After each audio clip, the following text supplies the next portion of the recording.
Hey, this is Mr. Rogers. If you're watching this video, it means for the first time this year, we're either in a computer lab, we have some laptops in front of us, or if we're in the way distant future, you might actually be allowed to bring your own technology. Today, I'm going to be introducing to you our warm up activity that we will do every time we have technology in front of us. So, whether we're in the computer lab, you have a laptop in front of you, or if we're in the way distant future and you're allowed to bring your own technology, anytime you have a device in front of you that we're all using, we are going to use this as our warm up. So if you notice, the only thing I have open right now on my screen is just a web browser. In this case, it happens to be Google Chrome, but you could use any web browser you would like. Most of the time, I tend to use Internet Explorer, but for this particular warm up activity, I'm going to use Google Chrome because what we are going to be doing is looking at something called a Google a day. So when your web browser's up, we are just going to go into the search bar and type in a, and if you notice up here, the first thing that popped up was a Google a day for me. But if not, you would just type out all of this, a Google a day. Okay, so we're going to click on a Google a day. So what is a Google a day? A Google a day is literally just a 3 question little mini game. And its purpose is not necessarily to get right or wrong answers or get points. Its purpose is to try to teach you to be more precise and more specific in your searches. So, anytime you're using any type of search engine, hopefully you'll start building these skills to be more precise and more specific. Um, and it is great, and the reason we want to be more precise and more specific is so we don't type in too many words and just kind of get a jumbled mess and have 4 billion hits, but we also want to be specific enough and precise enough to where we generate though the correct information. So all this Google a day is 3 questions. Each question will be from a different category. The moment you click on the question, your points for that question will start to dwindle. So for every second that goes by, you'll lose a certain amount of points. I think it's probably close to like a second a point or something in that ballpark. Um, and we will do this for our warm up every time we have technology in front of us. So all I'm going to do is just literally click on start playing. And now I would recommend whenever you're doing this, you open a second browser. And this browser, the second tab, will be what you use to actually conduct your searches. And you'll leave your a Google a day up. So the point is to try to get the most points possible. The quicker you answer the question, the more points you will get. And if you look over here, our points are just dwindling with each passing second. I'm not in a rush. I'm not concerned about getting the most amount of points because this is to just demonstrate what a Google a day is for you guys. So if you look up here, it tells you the category, which is sports, and you can click on the next set of questions at any time you would like as well. Um, and so only while you're looking at it, I think, does the actual points tick away. Yeah. Um, and so over here, you have some tips and tricks. If you are unsure how to be more precise, if you're unsure how to be more specific, there's a little laundry list inside that you can start looking at straight away to make your very first search be a little bit more precise. When you think you have the answer, you'll come down here and you'll actually type in your answer down here. Okay. You can click over here and you can get a hint, and you can click over here and they'll show you the first letters of the answer. So the first thing to do after you click on it would be to come in here and actually read the question. And so it's sports. And the question is, in 2012, Forbes reported that the world's most valuable sports team of the 2011 season was worth how much more than the Dallas Cowboys and the New York Yankees combined? So I know a lot of you just want to copy and paste that into a window. The only problem is that might not give us the exact answer we're looking for. In some cases, it might, but yeah, I think in most cases it won't because you're flooding it with stuff. So we're going to try to just take the most important elements. So I think that would probably be like 2012, and then Forbes, most valuable sports teams, 2011, and then maybe we could even say, oh, I misspelled valuable. So see, at least it helped us over here autocorrect it.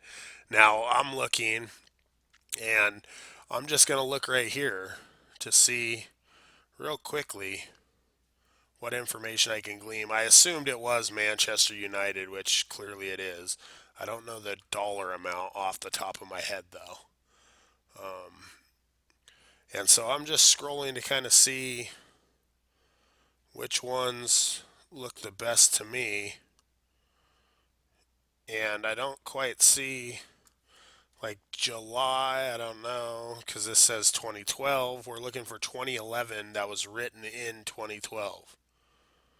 And this might be because that's April of 2012, and then it's talking about the 2011 rankings. Now, this is going to delay our time a little bit, but we just moved past it, and now we can try to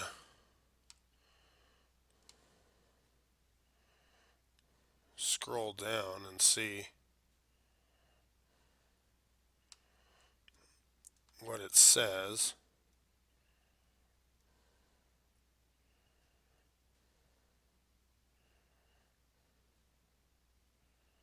And here's the answer right there. It is worth 385 million more than both of those teams. So, if we would have clicked on give me a hint, it says English Premier League, which is soccer, and show first letters. So 3 blank blank M and then a bunch of blanks. And remember, if we click here again, it's 385 million. So we would come back here and we would simply type in 385, and that's million. And then we hit enter, and there's our little checkbox. So we know we got it right. See, here's our little check. We know we got it right. Now, a lot of times, these questions are so complex that there's no way you're going to know the answer to it right off the top of your head, even though you'll come to know I'm a huge sports junkie. I knew the most valuable sports franchise was Manchester United, but I would have had no idea off the top of my head in 2011 how much more money combined it was worth than the Yankees and the Cowboys. So, knowing some of the information off the top of your head could make your search easier, but that's okay. When we're talking about being precise and being specific, the more information we have, the more precise and the more specific we can become too. All right. Most of the time, though, these questions are going to require you to actually conduct a search. I've probably done 40 Google a day up until this point, and I've maybe gotten five to 10 answers total that I know off the top of my head. So, all right, we'll go to the next question. So this one's history. Oh, I'm a history teacher, so I should probably know this off the top of my head, or you would think. The question is, because he was born out of wedlock, what is the surname of the man who led the overthrow of Fulgencio Batista? So I actually do know this answer off the top of my head. And I know that Batista uh, was the supreme ruler, the king, if you would, the dictator of Cuba. But and the answer should be Castro. But we could figure it out. This because he was born out of wedlock. There's no way we want to add that in our search. We will probably want to add surname and then led the overthrow of, and I don't think we need to even include his first name, just Batista. So again, you could go back, or it might even be quicker to just keep opening a new tab. And if you're on the clock, I would recommend just opening that new tab. So, surname of the man who overthrew Batista. And I misspelled surname, trying to type too quickly. And so if we look, we might just be able to find our answer up in here. Overthrown. I don't see a name. Now you wouldn't know, but I do, that we're looking for the name of Castro. But here, Castro right there. And if you look, Castro used guerrilla warfare to successfully overthrow Cuban leader Batista. But I wonder if we clicked on the very first one, even Wikipedia, if it would have given us the name of that man, which is Fidel Castro. So again, part of this is about conducting good research methods too. So we're probably looking to see when he is kind of exiled or when he is kicked out.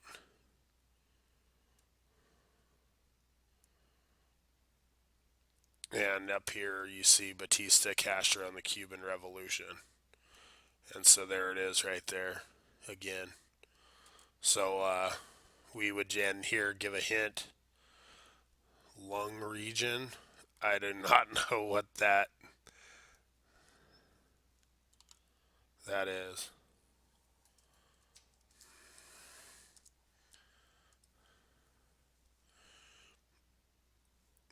Okay, and so then last, it's going to be sports.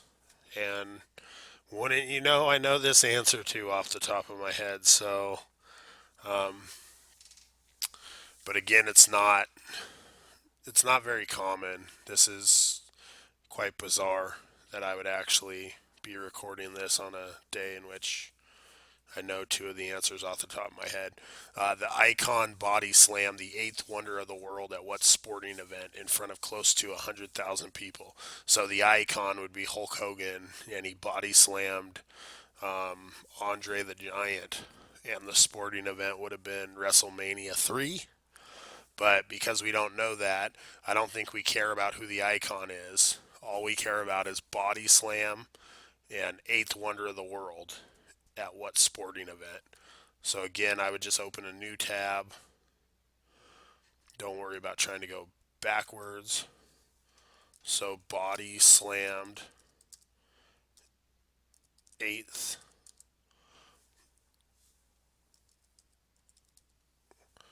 And you can see some people have already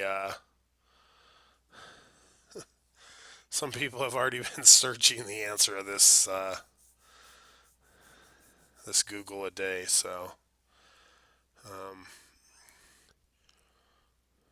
now again, you wouldn't know that it's WrestleMania 3. But if we read this, um,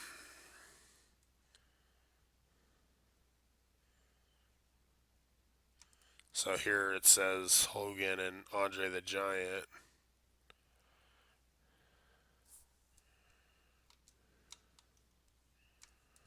So if we click on here,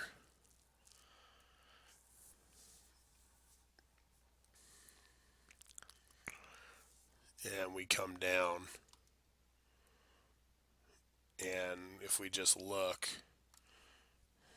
and it would probably be right here, and there would be our answer right here, WrestleMania 3.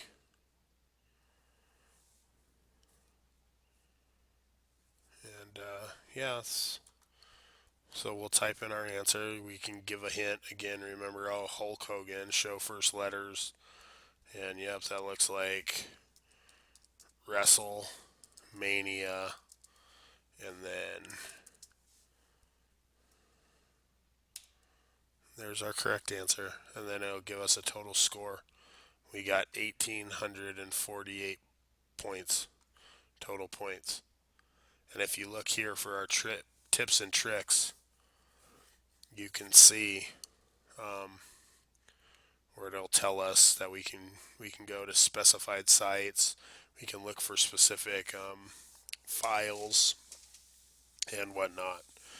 So that's really all you have to do is just answer three questions and by searching Google, which seems like it could be a super easy task, which in some cases I'm sure, like in this case, it appeared to be a lot easier today than it is most days. But at least for me, because I drew two sports questions and a history question. I mean, for me and what interests me, I don't think I could ask for three better questions. So that's it. That's what a Google a day is going to be. That's what your warm up is going to be every time you have technology in front of you. So go ahead and why don't you try it today? So search a Google a day, and then when we're done with that, we'll get started on all the other stuff we need to venture into here in the computer lab for the first time. Thank you.